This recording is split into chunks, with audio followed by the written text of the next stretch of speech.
As a dubbing ఆర్టిస్ట్గా నవరసాలు మనం ఎప్పుడు అంటాం, అంటే అది ఒక క్లాసికల్ డాన్సర్కే కావచ్చు, ఎవరైనా కూడా నవరసాలు అంటే మీరు ఎలా అంటారు? ఒక డైలాగ్ని నవరసాలుగా ఎలా చెప్పగలుగుతారు? అంటే మీరు చేసి చూపించగలుగుతారు ఇప్పుడు మా కోసం?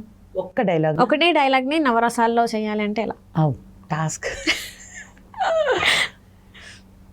ఒకటి సపోజ్ సరే, సపోజ్ మీరు మీ వారికి ప్రపోజ్ చేస్తున్నారా అనుకోండి, అలాంటివి వారికి నేను ప్రపోజ్ చేయలేదు. లైక్ దీని ద్వారా మీరు చెయ్యండి, లైక్ మేము చూస్తాం, మీ వారు కూడా హ్యాపీగా ఫీల్ అవుతారు. ఇన్ని సంవత్సరాల నుంచి లేదు కనీసం ఇప్పుడైనా అనిపిస్తుంది. ఏమో నాకు ఎప్పుడు మా వారికి థ్యాంక్స్ చెప్పే ఛాన్స్ కూడా ఎప్పుడు, అంటే ఆనెస్ట్లీ ఆయన చాలా ఓపిక అమ్మా, నేనే కొంచెం కోపం ఎక్కువ. సరే, ఇదే ఇప్పుడు మీరు అన్నారు కదా, మీరు తనకి కోపం ఎక్కువ, మీకు కోపం ఎక్కువ, తనకి కొంచెం ఏమంటారు పేషెన్స్ ఎక్కువ అని చెప్పేసి, దీన్ని ఇది ఏదైతే మీరు ఇంత సున్నితంగా చెప్పారో దీన్ని కొంచెం హార్ష్గా, అంటే ఒక కోపం, ఒక సైకో చెప్తే ఎలా ఉంటుంది అలా ఒకసారి చెప్పండి. ఎందుకు ఇలాంటి వైలెంట్ అంటే ఉంటారు కదా కొంతమంది అమ్మాయిలు సైకోయిజాన్ని ప్రదర్శిస్తూ ఉంటారు, వాళ్ళకి వాయిస్ ఓవర్ ఇస్తే ఎలా ఉంటుంది? యాండే మీరు నాకు చాలా సపోర్ట్ చేస్తున్నారు, మీరు ఎంత ఎంకరేజ్ చేస్తే నేను ఇంకా బాగా చేస్తా, ఓకేనా? Okay okay okay. నన్ను ఆర్టిస్ట్, నేను డబ్బింగ్ ఆర్టిస్ట్ అమ్మా, నాకు యాక్టింగ్ చేయిస్తున్నారు. అంటే ఇప్పుడు మనం ఒక ఎమోషనల్ డైలాగ్ ఉంది అనుకోండి, లైక్ ఒక మదర్ లేకపోతే ఒక ఫాదర్ చనిపోయారు అనుకోండి, ఆ టైంలో మీరు ఇందాక చెప్పారు ఇక్కడ నుంచి వెళ్ళి రావాలి అది, ఆ టైంలో ఎలా ఫీల్ అవుతారు అసలు? ఆ డైలాగ్ చెప్పాలంటే ఏడుస్తూ ఉండాలి, ఎమోషన్ని క్యారీ చేస్తూ ఉండాలి, అది ఎలా మీరు మరి లోపల నుంచి వెళ్ళి ఫీల్ అవుతారా, లేకపోతే ఇప్పుడు ఇక చెయ్యాలి అని నేను మూడు తెచ్చుకోవాలని చేస్తారు, ఎలా అనిపిస్తుంది? Obviously mother is an emotion అమ్మా, and I lost my mother. అంటే అంత మాకు ఇండస్ట్రీలో నేను అసలు ఈ భూమి మీదకి రావడానికి ఎవరికైనా ఫర్ దట్ మ్యాటర్, కానీ మా అమ్మ మాకు ఇచ్చిన సపోర్ట్, మమ్మల్ని ఆమె బిలీవ్ చేసింది మాకు చాలా పెద్ద విషయం. ఈరోజు ఏదైతే మేము ఉన్నామో జస్ట్ బికాస్ ఆఫ్ మా అమ్మ. సో కొన్ని ఎమోషన్స్కి తెచ్చుకుంటే రావవి, unless and until you feel it. నేను మా అమ్మని ఇప్పుడు ఏడ్చే సీన్ ఉంది, నేను ఇప్పుడు కూడా అమ్మ సీన్ వచ్చిందంటే నేను ఏడుస్తా. మన పిల్లల గురించి ఏదన్నా బిట్ వచ్చిందంటే ఏడుస్తా. మా వారికి ఏదన్నా, మా హస్బెండ్కి సంబంధించింది ఏదన్నా ఇబ్బందిలో ఉన్నారు అలాంటిది ఏదైనా చెప్పాలి అంటే ఏడుస్తా. ఎందుకంటే ఇవి మనం రోజువారీ లైఫ్లో మనం ఎక్స్పీరియన్స్ చేసేవి. ఐ డోంట్ థింక్ సో ఎవరికైనా అది తెచ్చి పెట్టుకుంటే వచ్చే ఎక్స్ప్రెషన్ అని నేను అనుకోను.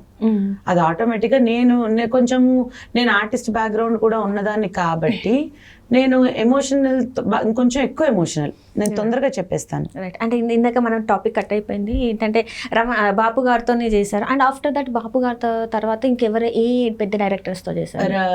రాఘవేంద్రరావు గారితో యాడ్ ఫిలిమ్స్ చేశాను ఆయనకి. తర్వాత ఆయన గుణశేఖర్ గారితో చేశాను, ఓకే, నారాయణమూర్తి గారితో చేశాను, శ్రీను వైట్ల గారితో వర్క్ చేశాను, శేఖర్ కమల గారు రీసెంట్గా. అంటే పెద్ద సినిమాలు చెప్పాము, డైరెక్టర్స్ అందరూ డైరెక్టర్స్ ఉండి చెప్పించుకోరు. ఇప్పుడు రీసెంట్గా శివ నిర్వాణ గారు, శేఖర్ కమల గారు ఉండి డబ్బింగ్ చెప్పించుకుంటారమ్మా, బాపు గారు కూడా డబ్బింగ్ చెప్పించుకుంటారు ఉండి, రాఘవేంద్రరావు గారు ఉంటారు, శివ నిర్వాణ గారు ఉన్నారు నేను చెప్పినప్పుడు నా మెయిన్ క్యారెక్టర్స్ ఏమన్నా. అట్లాగే మళ్ళీ ఇది రాని రోజు సినిమా ఒకటి వచ్చింది, శర్వానంద్ గారి, అందులో నేను ఈవిడికి చెప్పాను, పవిత్ర లోకేష్ గారికి. ఓకే, ఆ డైరెక్టర్ కూడా ఆయన కూడా ఉండి చెప్పించుకున్నారు. కొంతమంది పర్టికులర్గా నేను ఉండి చెప్పించుకుంటాను అనేవాళ్ళు తక్కువ ఉంటారు. పెద్ద పెద్ద డైరెక్టర్స్తో వర్క్ చేసిన డబ్బింగ్ పని ఎలా ఉంటుందంటే మాకు ఎవరితో సంబంధం ఉండదు, ఆన్ స్క్రీన్ ఆర్టిస్టులతో కానివ్వండి, లేకపోతే మేము వచ్చామా మా థియేటర్లో మేము చెప్పుకుని మేము వెళ్ళిపోయాం అంతే తప్ప టెక్నికల్గా ఎవరు ఉండరు. రికార్డ్ చేసే ఆయన ఉంటారు, కో డైరెక్టర్ ఉంటారు, అసోసియేట్స్ ఉంటారు, డబ్బింగ్ ఆర్టిస్ట్ ఉంటారు, అంతే. మాక్సిమం 4-5 ఉంటాం అంతే. అంటే ఎప్పుడు కూడా మీరు డైరెక్టర్స్తో మీట్ అయింది కానీ, ఆర్టిస్టులతో మీట్ అయింది కానీ ఎప్పుడు ఆ సందర్భం రాలేదు? ఆర్టిస్టులతో మీట్ అయింది ఎప్పుడూ లేదు. డైరెక్టర్స్ శేఖర్ కమల గారు, ఇప్పుడు చెప్పాను శివ నిర్వాణ గారు, బాపు గారు ఉంటారు. కొంతమంది అలా చెప్పించుకుని అటు నుంచి అటే వెళ్ళిపోతారు. కొంతమంది అమ్మ మీరు బాగా చెప్పారు, మేము అనుకున్నట్టు చెప్పారు, లేక బాపు గారు నేను ఎలా అయితే ఆ క్యారెక్టర్ రావాలనుకున్నానో అలాగే చెప్పారమ్మా మీరు అని చెప్పి, నేను, సునీత గారు, హరిత అని ఇంకొక మా ముగ్గురికి పర్టికులర్గా పేర్లు చెప్పి, లవకుశల్లో ఒకళ్ళకి హరిత చెప్పింది డబ్బింగ్. తను కూడా ఫేమస్ హీరోయిన్, డబ్బింగ్ చెప్పే ఆర్టిస్ట్ తను కూడా. సునీత గారేమో 9th చెప్పారు, నేను ఈవిడికి. మీ ముగ్గురు మాత్రం నేను ఎలా అయితే అనుకున్నానో మీ ముగ్గురు అలా చెప్పారమ్మా. ఆయన ఎదురు థ్యాంక్స్ చెప్పారు నాకు. నేను ఆయన కాళ్ళకి దండం పెట్టేశాను, మీ నుంచి ఆ మాట రావడం ఇంకే అవార్డుకి తక్కువ కాదు గురుగారు నాకు అని. సో అట్లాగా తక్కువ డైరెక్టర్స్ తో కానివ్వండి, తక్కువ ఆర్టిస్టులు అయితే రూల్డ్ అవుట్, ఆర్టిస్టులు కలవరు. నేను శరణ్య గారికి ఇన్ని సినిమాలు చెప్పాను కదా, ఆవిడకి మేబీ తెలియదు నేను ఆవిడకి డబ్బింగ్ చెప్పానని కూడా. ఇంతవరకు ఎప్పుడు కలిసింది లేదు, ఎప్పుడు లేదు. అయ్యో, అంటే అసలు వాళ్ళు సినిమా చూసుకున్నా కూడా అరే ఎవరు చెప్పారు నా వాయిస్ అని వాళ్ళు ఏం అనుకుని ఉన్నారు. రైట్. అంటే ఇప్పటి వరకు మీరు డబ్బింగ్ ఆర్టిస్ట్గా ఉన్నారు. మీరు ఫ్యూచర్లో అంటే ఏమైనా సీరియల్స్లో కానీ సినిమాలకు కానీ వచ్చే అవకాశం ఉందా? మీకు ఇంట్రెస్ట్ ఉందా అసలు? లేదమ్మా, ఆల్రెడీ ఆ ఆర్టిస్ట్ ఇంట్రెస్ట్ అయిపోయే డబ్బింగ్ ఆర్టిస్ట్గా వచ్చాను. అంటే ఇప్పుడు చాలా మందికి ఉంటుంది కదా, ఈ సినిమాలో కనిపించాలి, ఈ డైరెక్టర్ సినిమాలో కనిపించాలి, లేకపోతే ఈ సీరియల్, ఇప్పుడు సీరియల్స్ బాగున్నాయి కాబట్టి సో సీరియల్స్లో అయితే బాగుంటుంది, ఇంకా కొంచెం క్రేజ్ వస్తుందని అట్లా ఏమన్నా?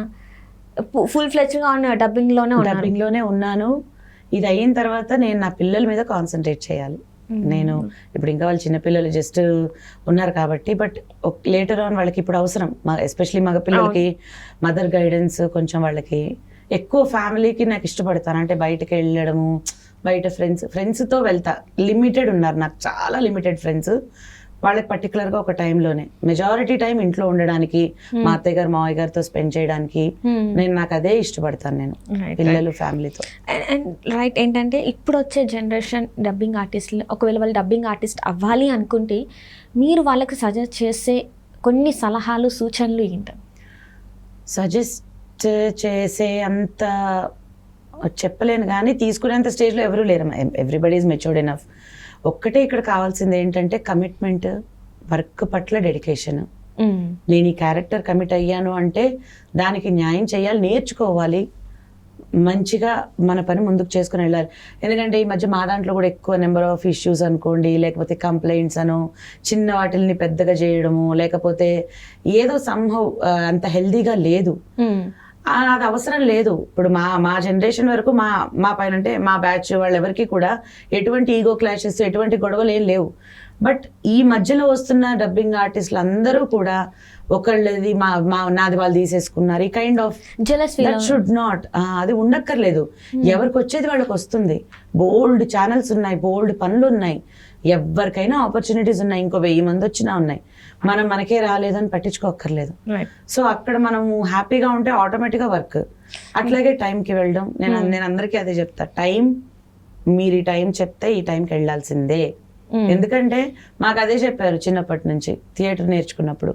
నీ వల్ల నేను 5 నిమిషాలు వెయిట్ చేశానంటే నేను 5 నిమిషాలు, వాళ్ళు ఇంకో 10 మంది అంటే ఇంతమంది 5 minutes నువ్వు వెయిట్ చేసావు, అది ఎంత నువ్వు మళ్ళీ 1 minute అని తిరిగి ఇవ్వగలవా? సో అలా చూసి పెరిగి వచ్చి నేను నా టైంకి నేను వెళ్తా, నా టైంకి నాకు పంపాలంటే పంపాలంతే. అది నేను చాలా పర్టికులర్గా ఉంటా. అట్లా అంటే ఇప్పటి వరకు మీరు ఇన్ని చేశారు, ఇన్ని మూవీస్ అని, ఇన్ని సీరియల్స్, ఎప్పుడైనా మీకు పేమెంట్ ఎగ్గొట్టిన వాళ్ళు ఉన్నారా? ఓహో, బ్రహ్మాండంగా ఉన్నారు. ఎగ్గొడుతున్నారు, ఇప్పటికీ నడుస్తుంది. ఇప్పుడు కొత్తగా కొంచెం సెటిల్మెంట్లు అనే ఒకటి వస్తుంది అనమాట. సీరియల్స్లో లాస్ రావడమా, లేకపోతే సడన్గా ఆపేయడమా, రీజన్స్ మాకు పర్టికులర్గా తెలియదు. ఆగిపోయిందని ఇన్ఫర్మేషన్ మటుకే తెలుస్తుంది. అయితే ఈ పాయింట్లో నేను ఒక పాయింట్ మెన్షన్ చేయాలమ్మా. రీసెంట్గా జరిగింది ఇది. ఒక గ్రూప్లో మెసేజ్ చేస్తే దానికి మా డైరెక్టర్ గారు యాటా సత్యనారాయణ గారు ప్రొడక్షన్, అది నేను ఆయన్ని దృష్టిలో పెట్టుకుని నేను చెప్పలేదు యాక్చువల్గా. బట్ అది ఆయనకి చాలా బ్యాడ్ ఇంపాక్ట్ పడింది ఆయన మీద. నిజంగా నేను అసలు అంత ఆలోచించి నేను చేయలే. అగైన్ ఐఎమ్ ఫీలింగ్ సారీ నిజంగా. అండ్ మీ ఛానల్ త్రూ కూడా నేను ఒకసారి I want to same sorry. ఎందుకంటే అలా రాంగ్గా, అంటే ఒక ప్రొడక్షన్ పడకపోతేనో, లేకపోతే నేనంటే పడకపోతేనో, లేకపోతే ఏ రీజన్ అయినా ఒక రూమర్ని స్ప్రెడ్ చేయటము, దానివల్ల ఎంతమంది ఎఫెక్ట్ అవుతారన్నది బేసికల్గా నేను ఎవరి జోలి పోను, ఎవరి విషయాల్లో కల్పించుకోను. నా పని నేను వెళ్ళి చేసుకుని వస్తా. బట్ సమ్ టైమ్స్ ఏమవుతుందంటే మనకి తెలియకుండానే మన వల్ల ఇట్లా మిస్లీడ్ అవ్వడము, దట్టు సీనియర్ చెప్పారు అంటే ఏమో నిజమేనేమో, అది నిజం కాదు యాక్చువల్లీ. నేను కూడా క్రాస్ చెక్ చేసుకునే ప్రయత్నం చేయలేదు, దానికి నాకు బాధగా ఉంది. ఇప్పుడు ఒక మాట వాళ్ళు అన్నారు, అది నేను కూడా చెక్ చేయాలి కదా, వేగ్గా ఎట్లా పోస్ట్ చేస్తాను నేను.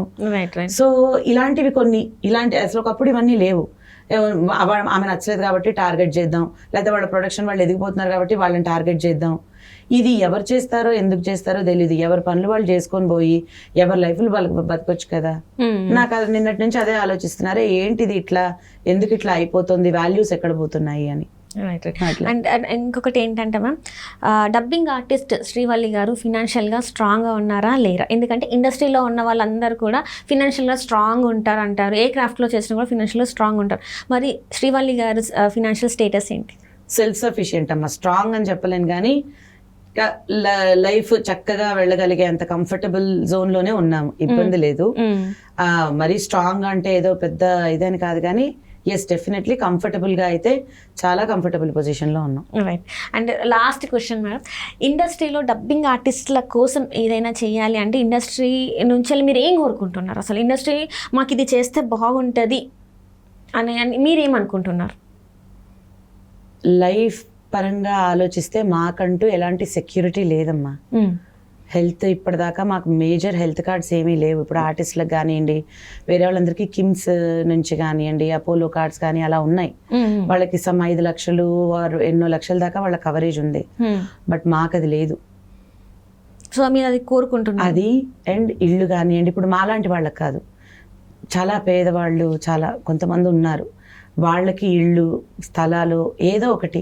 మీ లైఫ్ రేపొద్దున మీరు తిన్నా తినకపోయినా మీకంటే ఇక్కడ గుడిసన్న వేసుకొని ఉండొచ్చమ్మా, మీకు ఇదిగో ప్రొటెక్షన్ అనే ఇది కల్పించాలి. మీరు మొదటి నుంచి చాలాసార్లు అడిగిన ఏ రికగ్నైజేషన్ అయితే ఉందో, ఆర్టిస్ట్, డబ్బింగ్ ఆర్టిస్ట్, వీళ్ళు కూడా వీళ్ళది ఒక క్రాఫ్ట్ అంటూ ఉంది, వీళ్ళని గుర్తించండి, వీళ్ళంటూ ఉన్నారు అని త్రూ ప్రొడక్షన్స్ ద్వారా తెలియటం అనేది చాలా అవసరం. ఇప్పుడు మనం ఈ ఇంటర్వ్యూస్లో చెప్పుకుంటేనో అది కాదు, వాళ్ళకి అనిపించాలి, ప్రొడక్షన్ వాళ్ళకి మా డబ్బింగ్ ఆర్టిస్టులు అండి వీళ్ళు అని అనిపించి వాళ్ళు ఏదన్నా అట్లాగా ఆలోచించి వాలంటరీగా ఛానల్స్లో ప్రోగ్రామ్స్లోనో అవకాశాన్ని బట్టి పర్టికులర్గా, లేకపోతే డబ్బింగ్ ఆర్టిస్టులతో ఒక షోను ఇప్పుడు డిజిటల్ ఛానల్స్ ద్వారా కాదు, పర్టికులర్గా ఆర్టిస్టులని పిలిచి ఈ ఆర్టిస్ట్కి డబ్బింగ్ చెప్తారని అట్లా చేస్తే ఒక రికగ్నైజేషన్ మాకు తృప్తిగా ఉంటుంది. చూసా మేము ఈ ఆర్టిస్ట్కి చెప్తున్నాము అనేది బాగుంటుందని నాకు అనిపిస్తూ ఉంటుంది.